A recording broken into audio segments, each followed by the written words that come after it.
Last class में हमने पढ़ा था कि हमें जो है कंस्ट्रेंट्स की क्या रिक्वायरमेंट होती है। उसके बाद हमने करा था हार्म प्रिंसिपल। हार्म प्रिंसिपल में हम नुकसान देने का पढ़ते हैं। दो तरीके के प्रिंसिपल्स है, दो तरीके के एक्शंस होते हैं। एक को हम सेल्फ रिगार्डिंग एक्शन कहते हैं जिसके लिए कोई पनिशमेंट नहीं है, एक को अदर रिगार्डिंग एक्शन कहते हैं जिसके लिए पनिशमेंट होती है। आज हमारा टॉपिक होगा नेगेटिव एंड पॉजिटिव लिबर्टी। आजादी नेगेटिव और पॉजिटिव, उसके बारे में हम पढ़ेंगे। अगेन एक 4 मार्कर क्वेश्चन है। तो हमारा टॉपिक है नेगेटिव एंड पॉजिटिव लिबर्टी। तो हमने फ्रीडम चैप्टर के अंदर लिबर्टी वर्ड पढ़ा। एंड लिबर्टी भी आगे दो टाइप में, दो कैटेगरीज में बांटी गई है। एक होती है पॉजिटिव लिबर्टी और एक होती है नेगेटिव लिबर्टी। पहले हम नेगेटिव लिबर्टी के बारे में पढ़ेंगे। अगर मैं किसी वर्ड को नेगेटिव बोलूं तो हमारे माइंड में हमेशा उसको लेके माइनस में कुछ आता है, या फिर उसको जो है डाउनग्रेडेड वे में हम कुछ आता है, कुछ something which is not positive, इसको हम नेगेटिव कहते हैं। बट यहाँ पे नेगेटिव लिबर्टी का मतलब बिल्कुल ऑल टुगेदर कुछ और होता है, इसको समझेंगे। नेगेटिव लिबर्टी का मतलब ये है कि आपकी लिबर्टी इतनी इंपॉर्टेंट है सर्टेन एरियाज के अंदर कि आप किसी और को नहीं आने दोगे। ठीक है, so your liberty is negative for others. When your freedom becomes negative for others, that is called negative liberty. ये वो एरिया होता है, आपका वो डिसीजन सेक्शन होता है जिसमें कोई कहीं पे भी इंटरफेयर नहीं कर सकता। इस पे जो भी डिसाइड करोगे आप डिसाइड करोगे, जो भी डिसीजन लोगे आप डिसीजन लोगे, जिसको कहते हैं ना मेरी माई लाइफ माई रूल्स, वो वाली बात नेगेटिव लिबर्टी होती है। माई life my rules, whatever I'll decide, it is for myself. I know what is my best and what is not, and I'll do it. Whatever I want to do, whatever I want to become, I'll do that. This is my life. And इसको जो है मैं करना चाहूंगी वो मैं करूंगी। तो इसको हम नेगेटिव लिबर्टी के अंदर काउंट करते हैं। तो ये minimum area of non interference होता है। इसके अंदर आपकी इस पर्टिकुलर एरिया के अंदर कोई भी इंटरफेयर नहीं कर सकता है। इसको हम नेगेटिव लिबर्टी कहते हैं। बट वो कितना एरिया हो, किस किस डिसीजन को हम नेगेटिव लिबर्टी का पार्ट बनाएं, यहाँ पे बहुत सारे सवाल आपके उठते हैं। अब हम आते हैं नेगेटिव लिबर्टी से पॉजिटिव लिबर्टी पे। तो हमें जो है नेगेटिव लिबर्टी में बहुत सारे ऐसे सेक्शंस को ध्यान रखना होगा जहाँ पे कोई बाहर का बंदा इंटरफेयर नहीं कर सकता। वहां पे पूरी तरह आपके रूल्स चलेंगे। जैसे कि नेगेटिव लिबर्टी स्कूल में आप नहीं चला सकते। स्कूल में आपको स्कूल के कपड़े पहनने पड़ेंगे, पर घर पे नेगेटिव लिबर्टी चलती है। घर पे आप अपनी पसंद के कपड़े पहनते हो, ठीक है, अपनी पसंद की गेम्स खेलते हो। ये सब नेगेटिव लिबर्टी का पार्ट होता है जिसमें कोई और इंटरफेयर नहीं करेगा। ठीक है, so that minimum area of non interference is called negative liberty. If this area too, then human dignity gets compromised. अगर आपको बिल्कुल भी आजादी का सेक्शन नहीं मिलेगा तो आपकी लाइफ का जो क्वालिटी है वो खराब हो जाएगा। We may here ask the questions: is the choice of what clothes to wear in different situations like school, playing field, office a choice that belongs to the minimum area and therefore one cannot be interfered by external authority, or is it a choice that can be interfered with by state religious authority, ICC or CBSE? Negative liberty arguments are in response to the question over what area am I master? क्या हक क्या है मेरा, किस चीज में मेरी चलेगी, मैं स्कूल में कैसे कपड़े पहनूं, मैं घर में कैसे कपड़े पहनूं। तो बहुत सारे क्वेश्चंस हैं, बहुत सारे सेक्शन हैं जहाँ पे नेगेटिव लिबर्टी का सवाल उठता है। Negative liberty is the area of non interference. तो नेगेटिव लिबर्टी क्या होता है? नेगेटिव लिबर्टी आपके लिए पूरी आजादी है और दूसरों के लिए नेगेटिव है, ये आपके लिए नेगेटिव नहीं है। नेगेटिव लिबर्टी बात करता है आपका वो एरिया ऑफ फ्रीडम, वो एरिया ऑफ लिबर्टी जिसके अंदर कोई और इंटरफेयर नहीं करेगा। माई life my rules, not my life my rules, ये नहीं है। माई लाइफ माई रूल्स। तो बहुत सारे ऐसे सेक्शन है। Section of non interference is called negative liberty. आप किस तरह के कपड़े पहनोगे, किस तरह का खाना खाओगे, और मतलब कि आप पार्टी में क्या पहनोगे, और आप क्या बनना चाहते हो, आप कौन से सब्जेक्ट्स पढ़ना चाहते हो, इसमें कोई और इंटरफेयर नहीं करेगा। इसका डिसीजन आप खुद लेंगे। उसी को हम नेगेटिव लिबर्टी कहते हैं। ये लिबर्टी आपके लिए नेगेटिव नहीं है, दूसरों के लिए नेगेटिव है, जिसके अंदर कोई भी एरिया, इसके अंदर कोई और इंटरफेयर नहीं कर सकता।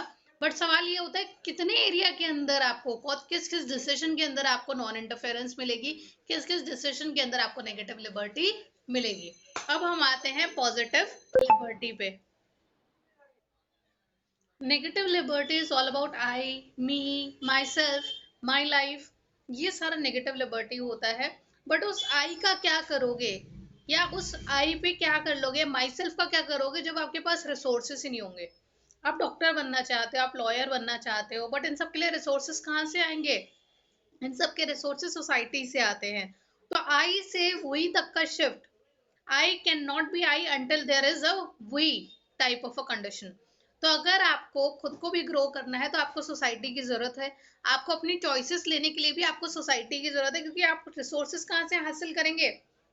सोसाइटी से हासिल करेंगे। तो positive liberty is the relationship towards the society, and negative liberty is all about yourself. बस इसको एज इट इज याद रखना। पॉजिटिव लिबर्टी सोसाइटी के बारे में होती है, सोसाइटी से मिलने वाले रिसोर्सेज के बारे में हो रही है, हमें कोऑर्डिनेट करना चाहिए सोसाइटी के साथ। तो we don't have to be really selfish, हमें सोसाइटी के बारे में सोच के चलना होगा।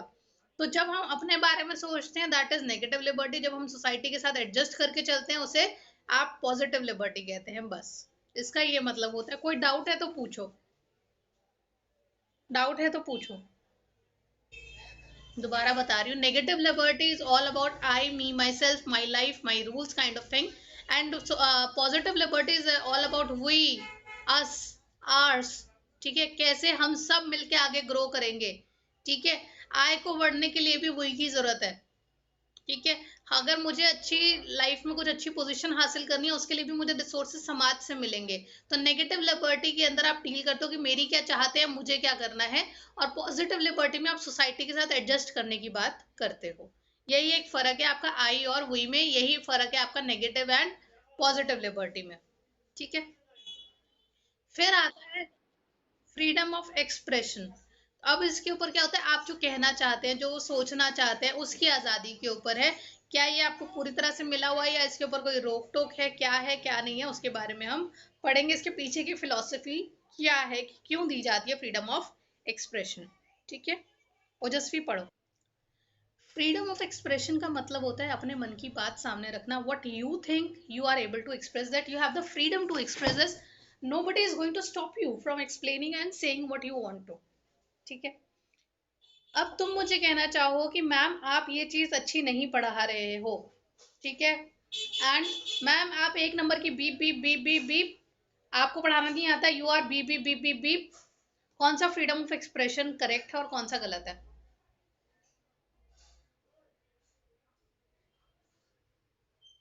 कौन सा फ्रीडम ऑफ एक्सप्रेशन, कौन सा स्टेटमेंट आपका सही होगा और कौन सा स्टेटमेंट गलत होगा? कोई कुछ बोल क्यों नहीं रहा है?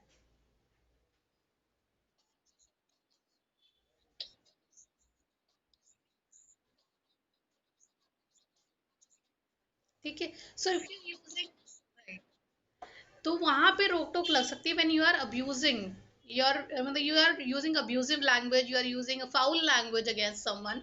तो जो कि एक किसी को प्रोवोक कर सकता है, वो चीज अलाउड नहीं है। उसके ऊपर एक आपके पास जस्टिफाइबल रीजन है। बट आप वैसे किसी को भी बोलने का मौका नहीं दो कि नहीं हम आपको बोलने ही नहीं देंगे, हम जो बोल रहे हैं वही करेक्ट है, माइट इज राइट। वो चीज नहीं होनी चाहिए। तो फ्रीडम ऑफ एक्सप्रेशन बहुत ज्यादा जरूरी है, जहाँ पे आप अपनी बात, अपने थॉट, अपने विचारों को सामने रख सको। कई बार लोग क्या करते हैं, हम ये मूवी लॉन्च नहीं होने देंगे, हम ये बुक लॉन्च नहीं होने देंगे, ये लॉन्च नहीं होने देंगे, वो लॉन्च नहीं होने देंगे। बट ये ऐसा नहीं होना चाहिए। हर किसी को इस देश में, दुनिया में हक है अपने विचारों को सामने रखने का। तो इसमें वोल्टेयर का बहुत अच्छा स्टेटमेंट है, जिसके अंदर वोल्टेयर बोलता है कि मुझे आपकी बात बिल्कुल सही नहीं लग रही है, बट मैं आपका बोलने का हक मरते दम तक आपसे नहीं छीनूंगा। तो भले ही आपको सामने वाले की बात पसंद आए या नहीं, बट सामने वाले का आर्ग्यूमेंट करने से आप नहीं रोक सकते हो। सामने वाले का अगर एक थॉट प्रोसेस है, उसको रखने का पूरा हक है। दीपा मेहता की कुछ साल पहले पिक्चर आई थी विडोज को लेके, फायर मूवी थी वो, and it was all about lesbianism. Lesbianism के अंदर क्या था कि वहाँ पे विडोज का बहुत ज्यादा सीन होता है। इवन आपकी काफी सारी रिलीजियस टूरिस्ट साइट्स होती है जहाँ पे विडोज रहती हैं। विडोज को राइट नहीं होता रीमैरिज करने का या प्यार करने का। एंड वहां पे जो है दो एक्ट्रेसेस हैं जो विडोज हैं, दे गॉट इनटू रिलेशनशिप। इस चीज के ऊपर उसको मूवी बनानी थी। एंड लोग इतना भड़क गए कि उन्होंने मारना पीटना शुरू कर दिया, मूवी की शूटिंग नहीं होने दी। तो काफी प्रोटेस्ट हुआ। इसी तरह से आपकी जो है शेखर कपूर है, he is a great director. उन्होंने कोई मूवी बनाने की कोशिश करी, उनको मार पीट के भगा दिया। उन्होंने बाहर जाके यूएस वगैरह में कहीं पे वो इंडिया का सीन बना के मूवी बनाई, तो वो शूटिंग नहीं कर पाए, तो वो वाराणसी में शूट नहीं कर पाए। इसी तरह से ऑब्रे मेनन करके एक लेडी थी, या जो भी जेंट्स हैं जो भी है, इनकी एक मूवी थी रामायणा रीटोल्ड, जिसके अंदर वो फ्रेश वर्जन ऑफ रामायणा दे रहे थे। Then Satanic Verses by Salman Rushdie, Last Temptation of Christ and me Nathuram बोलते, जिसके अंदर नथुराम गोडसे के व्यू पॉइंट से बताया गया था कि उसने जो है गांधी को क्यों मारा। बट इन सब चीजों को लॉन्च नहीं करने दिया गया, बहुत प्रोटेस्ट हुआ एंड ये बोला गया कि इसमें ये गलत है, उसमें वो गलत है। जैसे पद्मावत मूवी के अंदर करनी सेना ने बहुत ड्रामा मचाया था कि हम आपको मूवी का शूट नहीं करने देंगे, संजय लीला भंसाली को पीटा, ये सब गलत है। जस्ट बिकॉज चार लोग रिवोल्ट कर रहे हैं, चार लोगों को आपकी चीज पसंद नहीं है, उनको कोई हक नहीं है आपको मारने का, आपको अपने एक्सप्रेशंस को रोकने का, या आपको मूवी बनाने से, बुक लिखने से रोकने का। तो ये फ्रीडम ऑफ एक्सप्रेशन के अगेंस्ट जाता है। हमें हर चीज अगर हम बैन कर दें, बैन कर देना बड़ा इजी सोल्यूशन लगता है। करनी सेना आई, उसने चार पत्थर फेंके, संजय लीला भंसाली की पिटाई करी और मूवी को बैन करवा दिया। बैन करना बड़ा अच्छा इजी सोल्यूशन लगता है कि हाँ हाँ चलो इनकी बात मान लेते हैं, क्यों किसी का दिल दुखाया। बट ये लॉन्ग टर्म सोल्यूशन नहीं है, क्योंकि अगर हमने एक बार किसी चीज को बैन करने की आजादी दे दी, फिर हर चीज के अंदर वो लोग क्या करेंगे, राइट्स करने वाले लोग लड़ाई करेंगे और बैन करवाएंगे। हर चीज का इजी सोल्यूशन वो बैनिंग निकाल लेंगे, विच इज नॉट करेक्ट। तो बैन नहीं करना चाहिए। जस्ट बिकॉज कुछ चीज पसंद नहीं आ रही है, इसका मतलब ये नहीं कि आप बैन कर दो उसको। तो हम लास्ट पैराग्राफ पे आते हैं। Constraint of different kind exist, बहुत तरीके की रुकावटें होती हैं, ठीक है, डिफरेंट डिफरेंट सिचुएशन के अंदर। जैसे कि, और खास करके वो सिचुएशन जहाँ पे पूरे पूरे लोग ग्रुप में मिलके बैनिंग कर रहे हैं, पूरे पूरे ग्रुप में मिलके जो है प्रोटेस्ट कर रहे हैं, वहां पे उनका सामना करना वैसे भी बहुत मुश्किल होता है। तो आप थोड़े चेंजेस ला सकते हो, पर पूरी तरह से आप अपना फ्रीडम ऑफ एक्सप्रेशन को खत्म नहीं करोगे, आप अपने आप को पूरा बैन नहीं करवाओगे। तो हमें अपने आप को बैनिंग नहीं करवानी चाहिए, अपने फ्रीडम ऑफ एक्सप्रेशन को कर्टेल डाउन नहीं कर देना चाहिए। यहाँ से कोई डाउट है तो मुझसे पूछो, कोई डाउट है तो पूछो। Vedika, freedom of expression last topic पढ़ो।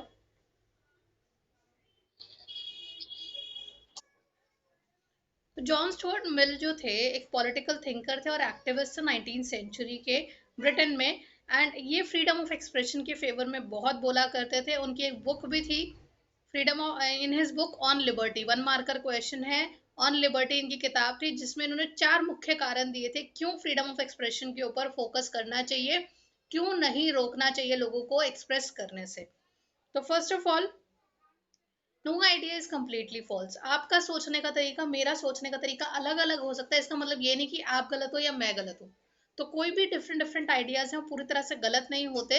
कुछ ना कुछ तो उसके अंदर फैक्ट होता ही है, कुछ ना कुछ तो उसमें थॉट प्रोसेस होता ही है। जस्ट बिकॉज मैं आपको झूठा झूठा बोल दूं या आपको गलत गलत बोल दूं, इसका मतलब ये नहीं कि मैं आपको बैन कर सकती हूँ, कुछ भी है। हर स्टेटमेंट के अंदर, हर थॉट के अंदर कुछ ना कुछ तो होता ही है। You can not say everybody is false and I am the one who is true, ये नहीं बोल सकते। Second, truth does not emerge by itself. It is only through a conflict of opposing view that truth emerges.